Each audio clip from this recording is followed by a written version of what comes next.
Hello everyone. साडा अज दा क्यू कार्ड है describe a time when you first met someone. एक टाइम डिस्क्राइब करना है जो तुसी पहली बार किसी नू मिले सी। फर्स्ट क्वेश्चन है हु वाज दैट पर्सन, वो पर्सन कौन है। सेकंड है where you met that person, कित्थे मिले सी उस पर्सन नू। When you met that person, कदों मिले सी। एंड नैक्सट क्वेश्चन है हाउ वाज योर मीटिंग, ते तुहाडी जिहड़ी मीटिंग सी वो किवें दी रही सी। इहदे विच तुसीं अपने किसी फ्रेंड बारे भी दस सकते हो जो तुसीं उहनूं पहली बार मिले सी, ठीक है। तुसीं किसी रिलेटिव बारे भी दस सकते हो, ठीक है। और किसी स्ट्रेंजर बारे भी गल कर सकते हो जिन्हों तुसीं मिले सी एक बार, तो उहदे बारे भी ब्रीफली एक्सप्लेन कर सकते हो। अज असीं अपने क्यू कार्ड दे विच गल करांगे जदों असीं एक फ्रेंड नूं मिले सी स्कूल टाइम दे विच जां कॉलेज टाइम दे विच। जिवें साडी जनरल लाइन इत्थे किहदे ते होएगी, साडी जनरल लाइन होएगी जदों असीं पहली बार किसी नूं मिलदे हां, मिलण ते होएगी, ठीक है, जिद्दां मौके दिंदे आ life. Well everybody know that first impression counts, कि सारिਆਂ ਨੂੰ पता है कि ਜਿਹੜਾ फर्स्ट इंप्रैशन है वह काउंट किया जाता है। जिवें बोलिया जाता है first impression is the last impression, कहने का मतलब कि फर्स्ट इंप्रैशन हमेशा काउंट होंदा है कि किवें दा कोई हैगा आ और किवें दे उहदे काम ने, उहदी जिहड़ी फर्स्ट इंप्रैशन सीगा उहदे तो उहनूं जज कर लिया जाता है। Everyday life gives us plenty of opportunities to come across with new people and interact with them, ठीक है।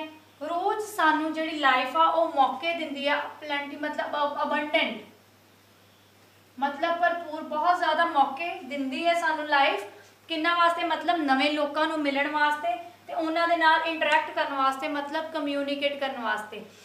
As I have an extrovert personality, so I usually prefer love भी कह सकते हो, prefer to meet new people, ठीक है।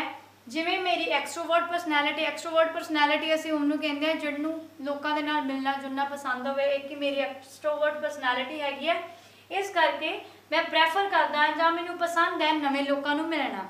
Then साडी line हैगी here I had like to share an incident when I met a girl named Ritika who later become my best friend, ठीक है। आज मैं गल करन जा रहा एक लड़की बारे, एक इंसीडेंट शेयर करन जा रहा जदों मैं एक लड़की नूं मिलिया सीगा जिहदा नाम सी रितिका, जिहड़ा बाद विच की सी मेरी एक बेस्ट फ्रेंड बन गई सी।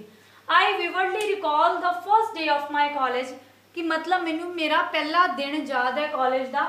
When a Bengali girl with flawless rosy complexion sat beside me in the class, जो एक बंगाली गर्ल जिहड़ी सी वो मेरे बिल्कुल साइड बैठी सी क्लास दे विच। फ्लॉलेस का मतलब है एक्सट्रीमली गुड, मीनस कोई चीज़ बहुत वधिया होना। फ्लॉलेस रोजी कंप्लैक्शन का मतलब पंजाबी होंदा है रंगत, ठीक है। ओदी रोजी रंगत सीगी, कहने का मतलब बहुत सोहनी रोजी पिंकिश ओदी जिहड़ी सही रंगत सीगी, जिहड़ी मेरे बिल्कुल साइड ते बैठी सी क्लास दे विच। Initially I was reluctant to converse with her, starting ते मैं झिझक फील कर रहा सी, हेजिटेट फील कर रहा सी जदों ओहदे नाल गल करन दे विच। रिलक्टेंट का मतलब होंदा है हेजिटेट, मीन्स झिझक फील करना। Finally I broke the ice and said hello to her with a smile and she smiled back. Then मैं की कीता, अपनी झिझक नूं रिमूव किया। ब्रोक द आइस इत्थे साडे कोल ईडियम है जिहड़ा इस वास्ते यूज़ किया जाता है कि जदों असीं फर्स्ट मीटिंग के लिए जिहड़ी सानूं टेंशन हुंदी है उहनूं रिलीव किया होवे, ठीक है। मीनस उहदे तो राहत लई होवे जां अपना डर छड्डिया होवे पहली बार किसी नूं जद मिलना होवे। आई ब्रोक द आइस मतलब मैं अपनी झिझक छड्डी, अपना डर छड्डिया ते उहनूं हैलो बोलिया एक स्माइल दे नाल, ते उहने भी रिप्लाई की कीता, शी स्माइल्ड बैक, मतलब उहने भी तुहानूं स्माइल जिहड़ी वापस पास कीती। After the lecture we went to the canteen to have a little chat. Lecture तो बाद असी की किया, असी कैंटीन में चले गए ताकि असी थोड़ी जी होर गल कर सकीए, ताकि असी थोड़ी होर चैट कर सकीए। उस तो नैक्सट है she told me that she didn't really have many friends as she is painfully shy. उन्हें मैंने दसिया कि उहदे कोल ज़्यादा फ्रेंड्स नहीं हैगे, क्यों नहीं हैगे, बिकॉज शी इज़ पेनफुली शाय, मतलब वो बहुत ज़्यादा शर्मीली है। पेनफुली शाय का मतलब होंदा है वेरी शाय पर्सन, कि वो पेनफुली शाय है, इस करके वो ज़्यादा दोस्त नहीं है। She is trying to expand her social circle, तो वो ट्राई कर रही है अपना सोशल सर्कल जोड़ा है, अपने फ्रेंड्स का जोड़ा सर्कल है उन्होंने बढ़ा सके। She also told me about her self and her life, उन्हें मैनू अपने बारे भी ते अपनी जिंदगी बारे भी बहुत कुछ दसिया। I was really fascinated to know about her culture, rituals, food and language. ठीक है, मैं बहुत ज़्यादा एक्साइटेड सीगी किहदे बारे जानन बारे, उहदे कल्चर बारे जानन बारे, उन्हां दे रिवाजां बारे जानन बारे, उन्हां दे भोजन बारे जानन बारे ते उहदी लैंग्वेज बारे जानन दी। What surprised me the most? किहड़ी चीज़ ने मैनूं ज़्यादा सरप्राइज किया? Was her linguistic ability as she knew 5 languages, that was Bengali, English, Punjabi, Hindi and French। किहड़ी चीज़ ने मैनूं ज़्यादा सरप्राइज किया सी कि उहदे कोल इन्नी ज़्यादा एबिलिटी सी कि वो 5 लैंग्वेज जानती सी। किहड़ियां 5 लैंग्वेज? बंगाली जानती सी क्योंकि वो बंगाल तो सी, English, Punjabi, Hindi and French. She seemed as a jack of all trades. इवें लग रहा है कि उन्होंने हर एक कला आती है जिमें वो jack of all trades. Jack of all trade एक ईडियम है जिहड़ा असीं मल्टी टैलेंटेडली वरतते हैं। एवें लगता से कि वो बहुत ज़्यादा टैलेंटेड है बिकॉज उन्होंने बहुत सारिया लैंग्वेज आउंदियां सी। The conversation was very interesting.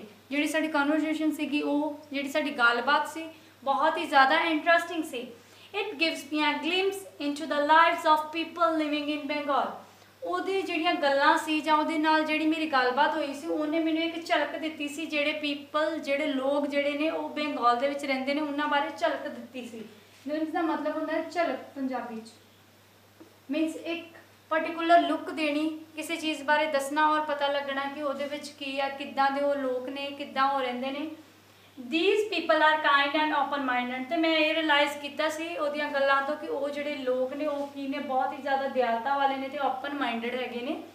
From that day onwards मतलब उस दिन तो बाद हुण तक we started spending time together। उदों तो असी अपना जिहड़ा टाइम सीगा इकट्ठियां स्पेंड करना शुरू कर दिता, इकट्ठियां बिताउणा शुरू कर दिता और mutual understanding and common interest are till date serving as a backbone of our friendship.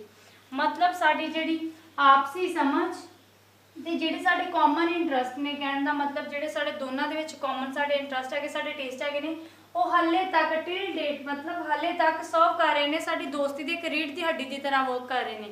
Because obvious है जिन्हों की म्यूचुअल अंडरस्टैंडिंग होएगी, ठीक है, उन्होंने इंटरस्ट कॉमन होंगे तो वो फ्रेंडशिप जी होएगी लॉन्ग लास्टिंग होएगी रैदर दैन जी फ्रेंडशिप के कॉन्फ्लिक्ट्स होंगे मतलब म्यूचुअल अंडरस्टैंडिंग्स नहीं होंगियां।